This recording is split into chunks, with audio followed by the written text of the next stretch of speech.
अस्सलाम वालेकुम वरहमतुल्लाहि वबरकातुहू। स्टूडेंट्स, हम स्ट्रक्चर ऑफ डीएनए पढ़ रहे थे।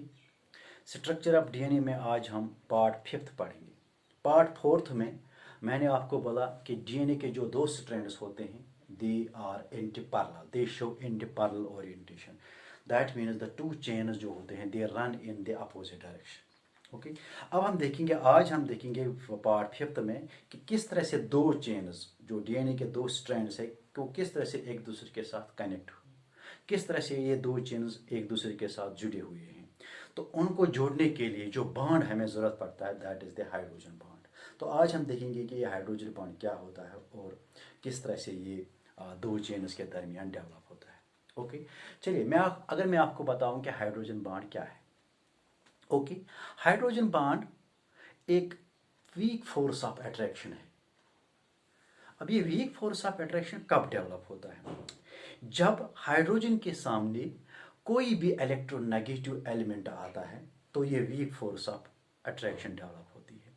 अब इलेक्ट्रोनेगेटिव एलिमेंट क्या होता है? इलेक्ट्रोनेगेटिव एलिमेंट वो एलिमेंट है जिसकी इलेक्ट्रॉन को अपनी तरफ अट्रैक्ट करने की सलाहियत हो, जिसको इलेक्ट्रॉन को अपनी तरफ खींचने का पावर हो, खींचने की सलाहियत हो। ऐसे एलिमेंट्स को हम इलेक्ट्रोनेगेटिव एलिमेंट्स बोलते हैं। हमारे पास इलेक्ट्रोनेगेटिव एलिमेंट्स जो है वो है क्लोरीन है, फ्लोरीन है, ऑक्सीजन है, नाइट्रोजन है। These are the electronegative element, they have the ability to attract electrons towards itself. Okay, now चूंकि डीएनए में क्लोरीन तो नहीं है, डीएनए में आयरन नहीं है, डीएनए में ऑक्सीजन है एंड नाइट्रोजन है। तो जब भी नाइट्रोजन या ऑक्सीजन के सामने जब भी नाइट्रोजन या ऑक्सीजन के सामने हाइड्रोजन आएगा तो एक weak force of attraction develop हो जाएगी, तो एक हाइड्रोजन बॉन्ड बन जाता है। इस हाइड्रोजन बॉन्ड को हम सॉलिड लाइन्स के बजाय इन हाइड्रोजन बॉन्ड्स को हम डॉटेड लाइन्स के जरिए दिखाते हैं। इस तरह से हम दिखाते हैं में डॉटेड लाइन्स के जरिए। ओके, अब चूंकि डीएनए में we have this cytosine, guanine, adenine and thymine, और डीएनए में इन्हीं नाइट्रोजन बेसिस के दरमियान हाइड्रोजन बॉन्ड बनते हैं। ओके, अब साइटोसिन और गवानीन के दरमियान, साइटोसिन एंड गवानीन, इनके दरमियान तीन हाइड्रोजन बॉन्ड्स बनते हैं। This is cytosine and this is the guanine. इनके दरमियान तीन हाइड्रोजन बॉन्ड्स बनते हैं। और एडेनिन एंड थाइमिन के दरमियान दो ही हाइड्रोजन बॉन्ड्स बनते हैं। अब ये मसला क्यों है, यहाँ पर तीन क्यों बनते हैं, यहाँ पर दो ही क्यों बनते हैं? ओके, तो अगर हम इनके दरमियान अगर हम साइटोसिन और गवानीन के दरमियान थ्री डायमेंशनली देखेंगे, अगर हम three dimensional structure of cytosine and three dimensional structure of guanine देखेंगे तो हम देखते हैं कि तीन पोजीशंस ऐसी आती है जहां पर इलेक्ट्रोनेगेटिव एलिमेंट के सामने, जहां पर नाइट्रोजन या ऑक्सीजन के सामने हाइड्रोजन आ रहा है, तो इनके दरमियान इस गवानीन को या इस साइटोसिन को, इन दोनों को अगर हम थ्री डायमेंशनली ऑब्जर्व करेंगे तो इनके दरमियान तीन पोजीशंस ऐसी बनती है जहां पर इलेक्ट्रोनेगेटिव एलिमेंट के सामने हाइड्रोजन आता है। तो चूंकि इलेक्ट्रोनेगेटिव एलिमेंट के सामने जब भी हाइड्रोजन आएगा तो एक हाइड्रोजन बॉन्ड बनता है। तो दैट इज वाई यहाँ पर इनके दरमियान तीन हाइड्रोजन बॉन्ड्स बनते हैं।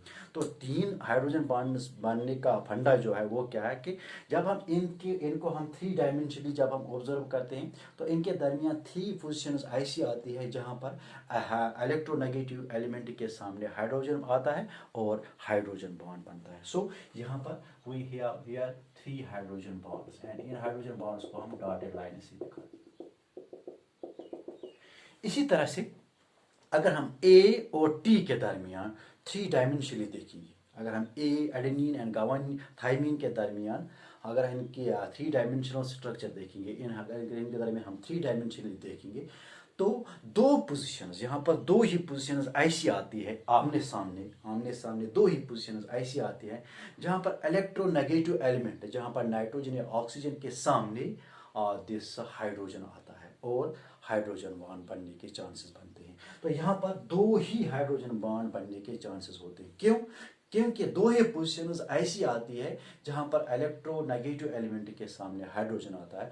That is why here we see that there is only the formation of two hydrogen bonds. तो यहाँ पर दो ही हाइड्रोजन बॉन्ड्स बनते हैं इनके दरमियान.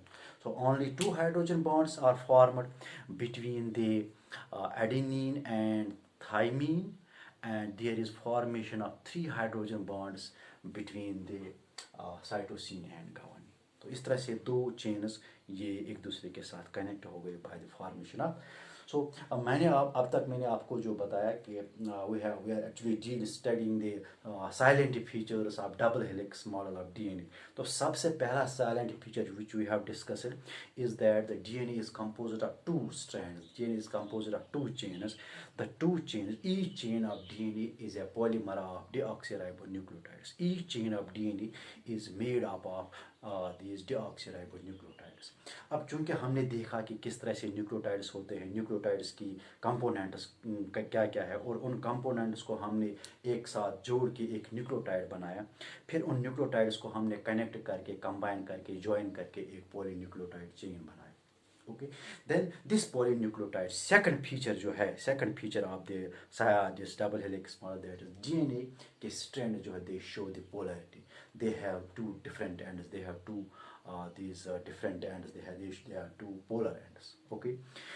उसके बाद we have discussed कि दो chains जो होते हैं, these two chains they show anti-parallel orientation. That means they run in opposite direction. If one chain runs in 5 to 3 prime direction and another runs in 5 to 3 prime direction. Okay, one 3 to 5 and another 5 to 3. They are opposite to one another. Okay. उसके बाद हमने देखा कि किस तरह से ये अब दो चेन्स हमारे पास आ गए. फिर इन दो चेन्स को हमने एक दूसरे के साथ कनेक्ट किया bye the formation of hydrogen bonds.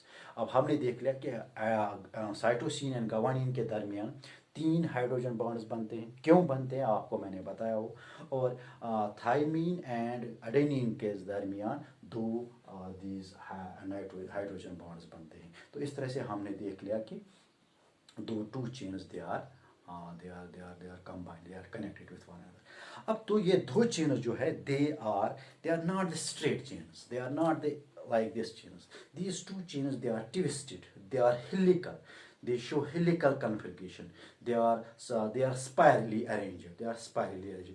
अब ये किस तरह से स्पाइरल है और ये टू चेन्स क्यों स्पाइरल है, क्यों ये एक दूसरे के साथ why they are coiled, to chains क्यों coiled है, इसको हम नेक्स्ट वीडियो में डिस्कस करेंगे.